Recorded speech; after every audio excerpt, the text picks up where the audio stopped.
ഇനിയിപ്പോ പുതിയൊരു സാക്ഷിനെ കൊണ്ടുവന്നു. അതാണ് ആലിയസൻ.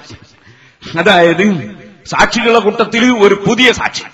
അയാളുടെ പേരാണ് ആലിയസൻ. ഞാൻ പറയുന്നതല്ല, അയാള് ഏത് നാട്ടുകാരനാണ് എന്നും അയാളെ പേരെന്താണ് എന്നും അയാള് തന്നെ കൊണ്ടുവന്ന് ആ അഭിമുഖത്തിൽ നിന്നൊന്ന് കേൾപ്പിക്കുവാനെ. എന്റെ പേര് അലിയസൻ അജി എന്നാണ്. വാണിമേലാണ് എന്റെ സ്വദേശം. അയാൾ എന്നെ അയാളെ പേരും പറഞ്ഞു, അയാളെ സ്വദേശവും പറഞ്ഞു. ഇനി മൂപ്പര് ആ സ്വദേശം വാണിമേലാന്ന് പറഞ്ഞല്ലോ, ആ വാണിമേലിനെ പറ്റി മൂപ്പരെന്ന് പറയട്ടെ. സംഘടനയായിട്ട് വന്നിട്ടുണ്ടോ നിങ്ങളെ? അവിടെ എങ്ങനെ വാണിമേല്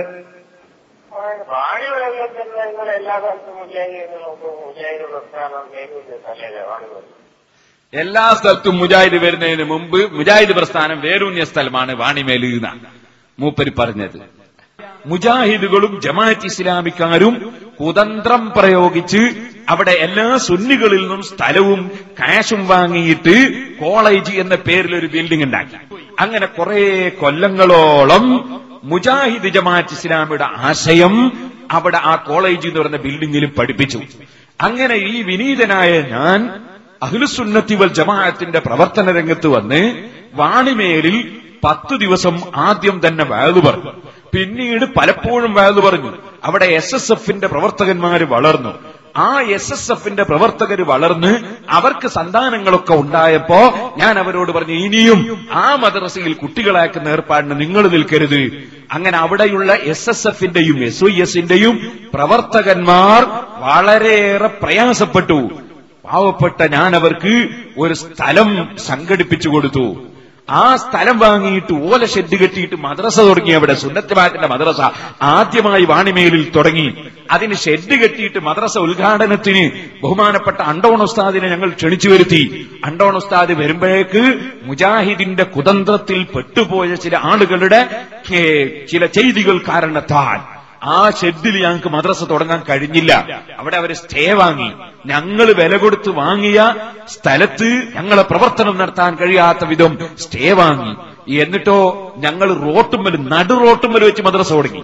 ബഹുമാനപ്പെട്ട അണ്ടോൺ ഉസ്താദ് കുട്ടികളെ റോട്ടുമ്മൽ നിർത്തിയിട്ട് ഒരു പീടികയുടെ തിണ്ണയിലോ അതുപോലെ റോട്ടിന്റെ പാർശ്വത്ത് നിന്നിട്ട് സൂറത്തുൽ ഫാത്തിഹയും അക്ഷരവും പറഞ്ഞു കൊടുത്തിട്ട് മദ്രസ തുടങ്ങി.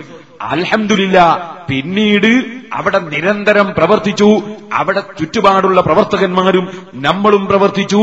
അങ്ങനെ അൽഹംദുലില്ലാ അവിടെ ഇന്ന് 100 കണക്കിന് കുട്ടികൾ പഠിക്കുന്ന ഒന്നാന്തരം 2-3 നിലയുള്ള കെട്ടിടവും മദ്രസയും വളരെ സജീവമായി നടന്നുകൊണ്ടിരിക്കുന്നു. ഇത് നിഷേധിക്കാൻ കഴിയില്ല. ഇത് ഈ പാവപ്പെട്ട ഞാൻ സത്യവിശ്വാസികളായ ആളുകളുടെ സഹകരണത്തോടെ, മുഅ്മിനീങ്ങളുടെ സഹായത്തോടെ, അതിന് ഞങ്ങൾക്ക് സ്ഥലം തന്നവരുണ്ട്, അള്ളാഹുവിற்கு സ്വർഗം കൊടുക്കട്ടെ.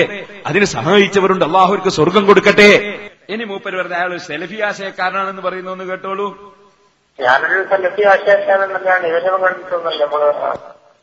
ഞാൻ സെലഫി ആശയക്കാരനല്ലാതെ ഇവരൊന്നും കണ്ടിട്ടല്ല. മൂപ്പരതായാലും സെലഫി ആശയക്കാരനാണെന്ന് വ്യക്തമായല്ലോ.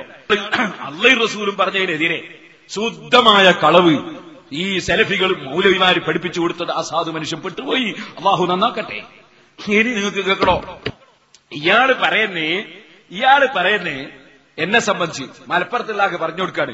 മലപ്പുറത്തൊക്കെ ഇയാള് പേരോട് വലിയ ജോറാണെങ്കിലും എന്ന് പറഞ്ഞിട്ട് മൂപ്പർ എന്നെ സംബന്ധിച്ച് പറഞ്ഞു കൊടുക്കുന്നതെന്ന് കേട്ടോളി എന്ന് വെച്ചവനെ പേരോട് ഇരുത്തലല്ല, അയാള് കളവേ പറയാറുള്ളൂ. കളവയാള് പറയും. അയാൾക്ക് ഇവിടെ അങ്ങനെ മലപ്പുറം ജില്ലയിലാണ് വലിയ കോളുള്ളത്. ഇവിടെ ഒന്നും അയാൾക്ക് ഒരു കോളും ഇല്ല, ഒരു മതിപ്പ് അയാളെ പറ്റിയിട്ട് ആർക്കും ഇല്ല. മനുഷ്യനായാലും പൈസ ഉണ്ടാക്കിക്കാനല്ലാണ്, വേറെ ഒന്നുമില്ല. കേട്ടില്ലേ? അപ്പൊ എന്നെ സംബന്ധിച്ച് അയാൾ മലപ്പുറത്തുകാർക്ക് പരിചയപ്പെടുത്തിയാണ്. മലപ്പുറത്തും മറ്റു പല സ്ഥലത്തും പോയി പ്രസംഗിക്കുന്ന എന്നെ ഈ അപമതിക്കാൻ വേണ്ടി, വ്യക്തിപരമായി വ്യക്തിഹത്യ ചെയ്യാൻ വേണ്ടി ആര്യസം പറഞ്ഞു കൊടുത്തതാണ്. ആര്യസം പറഞ്ഞ വാചകമാണ് നിങ്ങൾ കേട്ടത്. മതിപ്പില്ല. എന്നാ മതിപ്പുണ്ടോ ഇല്ലേ? ഇവിടെയുള്ള മൗലവിമാരെന്ന് പറയട്ടെ. മുജാഹിദ് മൗലവിമാർ സുന്നികൾ പറയണ്ട. സുന്നികൾ പറഞ്ഞിട്ട് അത് സുന്നികൾ പറഞ്ഞല്ലേ എന്ന് പറയണ്ട. ഒന്ന് വെച്ചുകൊടുത്താവൻ ഇബ്രാഹിം മൗലവി പറയുന്നത്. ഞാനിപ്പോഴുള്ളത് മുജാഹിദിന്റെ ഒരു പ്രവർത്തനങ്ങളാണ്. യൂണിറ്റിന്റെ പ്രസിഡന്റാണ്. മുജാഹിദിന്റെ ആളാണ്. പറയട്ടെ. പേരോട് തന്നെ ഇപ്പൊ ഇങ്ങനെ വ്യക്തിപരമായിട്ട് നമ്മളുമായിട്ട് ബന്ധപ്പെടും ഉയർന്നില്ലാതിരിക്കാനാണ് ലേശം. ചിലപ്പോ അയാൾക്ക് വേറൊന്നുണ്ട് പേരോട്. നമ്മൾ ദൂരെ നിന്ന് കണ്ടാൽ യഥാർത്ഥത്തിൽ എന്നാണ്. പക്ഷെ അടുത്ത് പെരുമാറി കഴിയുമ്പോൾ വളരെ സോഷ്യലായിട്ട് വളരെ ഹൃദ്യമായി മനസ്സിലായില്ല. വ്യക്തിപരമായിട്ട് നല്ല മനുഷ്യരാണ്, ജീവിതം, വ്യക്തിത്വം നല്ല ജീവിതം. നല്ല വ്യക്തിത്വം. ഇത്ര സ്ഥാപനങ്ങൾ നടത്തുന്നുണ്ടെങ്കിൽ ഒരു കിബർ ഇത്തരം സ്ഥാപനങ്ങള് വിദ്യാലയങ്ങൾ ഇപ്പൊ അവരെ കവിച്ചുവെക്കാൻ കഴിയില്ല. അതിന്റെ ഒരു കിബർ തോന്നുന്നു അങ്ങനത്തെ യാതൊരു അഹങ്കാരവും ആക്കില്ല. പിന്നെ ഇപ്പൊ നമ്മളൊക്കെ പോയി ഒരു സംഗതി പറഞ്ഞാൽ ഇന്നാളിങ്ങളൊന്ന് സഹായിക്കണം എന്ന് പറഞ്ഞാലൊക്കെ അയാൾ സഹായിക്കും. എത്ര കോടി എന്നെ പറ്റി ആർക്കറിയാം. ദീനെന്നാണ് ദീൻ തന്നെയാണ്. പക്ഷെ ദീനിലെ മൂപ്പറെ സംബന്ധിച്ചിടത്തോളം അവരുദ്ദേശിക്കുന്നത് നമ്മൾ ഉദ്ദേശിക്കുന്ന ദീനും തമ്മിൽ വ്യത്യാസം ഉണ്ടാകും. പക്ഷെ എന്നാലും ഒരു തെക്കവ അദ്ദേഹത്തെ നയിക്കുന്നുണ്ട്. അത് അന്ധമായ തെക്കുകയോ എന്നെനിക്ക് പറയാൻ കഴിയും. പക്ഷെ എനിക്ക് വ്യക്തിപരമായിട്ട് അദ്ദേഹത്തെ വളരെ ബഹുമാനമാണ്. അദ്ദേഹത്തിന്റെ പ്രവർത്തനങ്ങളോട് വളരെ മതിപ്പാണ് എനിക്ക്. കാരണം അങ്ങനെയാണല്ലോ അവിടെ. കാരണം പാവപ്പെട്ട ഒരുപാട് കുട്ടികളൊക്കെ വളർത്തിയെടുത്തുകൊണ്ട് സമൂഹത്തിൽ കൊള്ളുന്നവരാക്കി മാറ്റുന്നു. ഇപ്പൊ എങ്ങനെയുണ്ട്? മൗലവിക്ക് മതിപ്പാ. മൗലവി പറഞ്ഞിട്ടില്ല നിങ്ങള് എന്ത് സാധുക്കളെ സഹായിക്കുന്നുണ്ട്. ഞാൻ സ്വന്തം വകയെ സഹായിക്കുന്നതല്ല. ഞാൻ നേരത്തെ മൗലവി കാണിച്ചില്ലേ പിരിവെടുക്കുന്നത്? അങ്ങനെ പിരിവെടുത്തിട്ട് സഹായിക്കുന്നതാണ്. അത് എന്റെ കീശയിലുണ്ടെങ്കിലല്ലേ സഹായിക്കാൻ കഴിയുള്ളൂ. അതാ കീശയിലിട്ട് മൗലവി സുർമോട് പോലെ കണ്ണിലാടുവാൻ തോന്നുന്നുണ്ട്. സഹായിക്കണ കീശയിൽ എടുത്തു കൊടുക്കണ്ടേ, അല്ലെ മേശന്ന് എടുത്തു കൊടുക്കണ്ടേ? അതിനായി കീശയിലിടുന്നത്. അപ്പൊ പാവപ്പെട്ടവരെ സഹായിക്കുന്നു. മൗലവി പറഞ്ഞില്ലേ അയാളും ഒരു സുന്നി പ്രവർത്തകനും കൂടി അടുത്തെന്റെ അടുത്ത് വന്നു. നമ്മളൊരു സജീവ സുന്നി പ്രവർത്തകൻ, ഇയാളും കൂടി വന്നു. എന്നിട്ട് ഒരു പാവപ്പെട്ട ആളെ സഹായിക്കാൻ പറഞ്ഞു. ഞാൻ സഹായിച്ചിട്ടുണ്ട്. ഒരു സുന്നി പ്രവർത്തകനും ഇയാളും ഒന്നായിട്ടാ വന്നത്. ഞാനെന്ന അയാളോടെങ്കിലും സുന്നി പോരുന്ന അയാൾ ക്ഷണിക്കുകയും ചെയ്തിട്ടുണ്ട്. നമ്മളെ ദേവത്വം നടത്തിയിട്ടുണ്ട് ഈ മൗലവിന് തന്നെ. നമുക്കെന്താ എല്ലാരെയും സുന്നത്ത് ജമാഅത്തിലേക്ക് ക്ഷണിക്കലല്ലേ നമ്മളെ പരിപാടി. ഈ ആലിയസും സാധു അള്ളാഹു അദ്ദേഹത്തെ നന്നാകട്ടെ. അയാള് ഞാനുമായിട്ട് ഇന്ന് വരെ ഒരു വാക്ക് സംസാരിച്ചില്ല. എന്റെ കൂടെ ഒന്ന് ഇരുന്നിട്ട് 2 വാക്ക് സംസാരിക്കേണ്ട അയാള് ഇന്ന് വരെ ഞാനും അയാളൊരു സംസാരിച്ചില്ല. ഇയാളെ ഞാൻ മുമ്പ് എവിടുന്നോ അറിയാതെ കണ്ടുപോയിട്ടുണ്ടോന്ന് എനിക്കറിയില്ല. ഞാനും അയാളായിട്ട് എന്തെങ്കിലും ഒന്ന് ബന്ധപ്പെടേണ്ട അയാൾ എന്നെ പഠിക്കണമെങ്കിൽ. പിന്നെ മൂപ്പരെന്താ പറഞ്ഞത്? മൂപ്പര് പറഞ്ഞത് സ്ഥാപനം ഉണ്ടാക്കിയിട്ടുണ്ട്. വാണിമേൽ തന്നെ സ്ഥാപനം ഉണ്ടാക്കി. വാണിമേൽ സുന്നിയൊക്കെ മദ്രസയിലായിരുന്നു. അത് ഉണ്ടാക്കി. പിന്നെ അതിന് ഞാൻ ഉണ്ടാക്കിയതല്ല, ഞാൻ ആളുകളോട് വാങ്ങിയിട്ടുണ്ട്, മറ്റുള്ളവരും പിരിച്ചിട്ടുണ്ട്, പലരും കൊടുത്തിട്ടുണ്ട്, നന്നിട്ടുണ്ട്. ഇത് സ്ഥാപനം ഉണ്ടാക്കി. പിന്നെ കുറെ സ്ഥാപനങ്ങൾ ഉണ്ടാക്കി. സിറാജുള്ളതിന്റെ ഡോക്യുമെന്ററി കണ്ടാ നല്ലതാ. അപ്പൊ കുറെ സ്ഥാപനം ഉണ്ടാക്കിയിട്ടുണ്ട്. അതാ ഞാൻ ചെയ്ത വലിയൊരു തെറ്റ്. അന്ന് വെച്ചോട്ടാ അവനെ ഇഷ്ടംപോലെ സ്ഥാപനം ഉണ്ടാക്കിയിട്ടുണ്ട് പല സ്ഥലത്ത്. ഒന്നും കാരണം പാവങ്ങളെ ചൂഷണം ചെയ്യാൻ പൈസ ഉണ്ടാക്കലാണ് അവന് പണി. കാരണം വിശ്വാസപരമായി തെറ്റിക്കുക എന്നുള്ളതാണ് മെയിനായിട്ട് അവരെ പണി. അതുകൊണ്ടാണ് നമുക്കൊന്നല്ല യോജിക്കാൻ പറ്റും. വിശ്വാസപരമായി തെറ്റിക്കാന്ന് പറഞ്ഞാല് തെറ്റിക്കാതെ മുജാഹിദീങ്ങളെ അതിൽ നിന്ന് തെറ്റിച്ചിട്ട് സുന്നത്ത് ജമാഅത്തിലേക്ക് കൊണ്ടുവരിക. അതാണ് മെയിനായിട്ട് പണി. അത് വളരെ ശരിയാ പറഞ്ഞു. എന്റെ മെയിനായിട്ടുള്ള പണി അത് തന്നെയാണ്.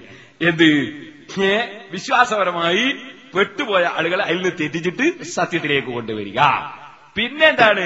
സ്ഥാപനം ഉണ്ടാക്കി എന്നുള്ളതാണ്. സ്ഥാപനം ഉണ്ടാക്കി. ഞാൻ ഒരുപാട് സ്ഥാപനങ്ങളും ഉണ്ടാക്കിയില്ല, അത് ശരിയാണ്. അത് ആദ്യം പറഞ്ഞ നേര് നമ്മൾ കളവാന്ന് പറയാൻ പാടില്ല. നമ്മളെ അങ്ങനെ ആവാൻ പാടില്ലല്ലോ. അത് അയാൾ പറഞ്ഞ നേരാണ്. സ്ഥാപനം ഉണ്ടാക്കിയത് നേരാണ്. പക്ഷെ മൗലവി പറഞ്ഞ കീശയിൽ പൈസ ഇട്ടുന്നാണ്. ഏതായാലും അലിയസിന് മനസ്സിലായി അതൊക്കെ ചെലവാക്കിയിട്ടുണ്ട്. അത് നല്ല തന്നെ. പിന്നെ ഇനിയൊന്ന് കേൾക്കണോ? എന്നെ പറ്റി ഇയാൾ വെറുതെ കളവ്, പച്ചക്കളവ്. എന്താണ്? ഞാൻ ജീവിതത്തിൽ ഏറ്റവും ബഹുമാനിക്കുന്ന വലിയ ആലിമീങ്ങളെ കൂട്ടത്തില് ഒന്നാണ് കണ്ണിയത്ത് ഉസ്താദ്, കീഴന ഉസ്താദ്, അതുപോലെ ഓക്കെ ഉസ്താദ്, ഇങ്ങനെ തുടങ്ങിയിട്ട് വഫാത്തായിപ്പോയ ഉസ്താദ്. ആ ആലിമീങ്ങൾ പലരും എന്റെ ഉസ്താദുമാരും ഞാൻ വളരെ ആദരിക്കുന്നവരുമാണ്. അതുപോലെ ഇന്ന് ജീവിച്ചിരിക്കുന്ന ഉള്ളാളം തങ്ങള്, AP ഉസ്താദ്, അതുപോലുള്ള ആലിമീങ്ങൾ. ഒരൊറ്റ ആലിമിനെയും ഞാൻ കുറ്റം പറഞ്ഞിട്ടില്ല. ഇന്ന് വരെ കുറ്റം പറഞ്ഞിട്ടില്ല. ഞാൻ സെലഫിനെ വെല്ലുവിളിച്ചതാണ്. കീഴന ഉസ്താദിനെ ഞാൻ കുറ്റം പറഞ്ഞു എന്ന് സെലഫി പറഞ്ഞപ്പോ ഞാൻ ഈ 6 ഖണ്ഡനത്തിലും വെല്ലുവിളിച്ചതാണ്. ഒരു രേഖ കൊണ്ടെത്തരാൻ കഴിയുമോ? എന്റെ പ്രസംഗങ്ങളൊക്കെ CD ഉണ്ട്, കേസറ്റ് ഉണ്ട്. CD ഇറങ്ങുന്നതിന്റെ മുമ്പുള്ള കാലത്ത് കേസറ്റ് ഉണ്ട്. അതുപോലെ ഏതെങ്കിലും ഒരു കേസറ്റ് തെളിയിക്കാൻ കഴിയുന്നിട്ട് ഇന്ന് വരെ എന്റെ ഒരു ഓഡിയോ കേസറ്റോ വീഡിയോ കേസറ്റോ അല്ലെ CD ഏതെങ്കിലും ഒന്ന് ഇന്ന് വരെ സെലഫിയും മുജാഹിദുകളും മുഴുവനും തെരഞ്ഞു നോക്കിയിട്ട് ഇന്ന് വരെ കൊണ്ടുവരാൻ സാധിച്ചിട്ടില്ല. ഞാൻ കീഴന ഉസ്താദിനെ കുറ്റം പറഞ്ഞൊരു വാക്ക്. അവർക്ക് ഇന്നല്ല വേറെ ആർക്കും തെളിയിക്കാൻ കഴിയില്ല. അവരെ ഞാൻ വെല്ലുവിളിക്കുന്നത്. കീഴന ഉസ്താദിനെ ഞാൻ നിസ്സാരപ്പെടുത്തി സംസാരിച്ച, കുറ്റം പറഞ്ഞ് സംസാരിച്ച ഒരു വാചകം. പക്ഷെ ഇയാള് മലപ്പുറത്തുള്ള ആളോട് പറഞ്ഞു കൊടുക്കുന്നേ, മരിക്കുന്നവരെ എന്റെ പണി എന്താ? അയാൾ പറയുന്നൊന്ന് കേട്ടോളി. കീഴന ഉസ്താദിനെ മരിക്കുന്നവരെ കുറ്റം പറയല അയാൾക്ക് പണി. അതിന്റെ പേരിലാണ് നാളായത്തുനിന്ന് അയാൾക്ക് അടി കിട്ടിയത്. എന്നിട്ട് കീഴന ഉസ്താദ് മരിച്ചിട്ട് ഫസ്റ്റ് കൊല്ലം കേന്നെ ആണ്ടും പറഞ്ഞിട്ട് ഇറങ്ങി ഇയാൾ തന്നെയാണ്. അവസാനം നാദാരത്തിന് ഓടിച്ചതാ പിന്നെ. ശരി, അവിടെ പൈസ ഉണ്ടാക്കാലോ. കേട്ടില്ലേ ഇയാള് പറഞ്ഞൊക്കെ കേട്ടില്ലേ? മരിക്കുന്നവരെ കുറ്റം പറഞ്ഞിട്ട് ഒരു കുറ്റം നിങ്ങൾക്ക് കിട്ടൂലേ കൊണ്ടത്തരാന്? ഒറ്റൊരു കുറ്റം എവിടുന്നെങ്കിലും പറഞ്ഞത് നിങ്ങൾ കൊണ്ടുവരൂ. ഞാൻ കീഴൻ ഉസ്താദിനെ കുറ്റം പറഞ്ഞു. പിന്നെന്താ പറഞ്ഞത്? എനിക്ക് നാദാപുരത്തിന് അടി കിട്ടി. എന്നാ നാദാപുരത്തിന് അടി താനേ കിട്ടൂലല്ലോ, അടിച്ചൊരാളുണ്ടാവുമല്ലോ. നാദാപുരത്ത് എന്നെ അടിച്ചൊരാളുണ്ടാവൂലേ? അടിച്ചാളെ പേരൊന്ന് പറ. എന്നെ അടിച്ച ഒരാളെ പേര്, നാദാപുരത്തുള്ള ഒരാളെ പണ്ട് മദ്രസയിൽ പഠിക്കുമ്പോൾ ഉസ്താദ് അടിച്ചുകൊണ്ടിരുന്നേ. മറിച്ച് നാദാപുരത്തുനിന്ന് കീഴൻ ഉസ്താദിനെ കുറ്റം പറഞ്ഞിട്ട് എന്നെ അടിച്ച ഒരൊറ്റ മനുഷ്യന്റെ പേര് ദുനിയാവിലെ മുഴുവൻ മുജാഹിദീങ്ങളെ വെല്ലുവിളിക്കുന്നു. കൊണ്ടുവാ ഒറ്റ മനുഷ്യന്റെ പേരുവാ എന്നെ അടിച്ച ഒരാളെ.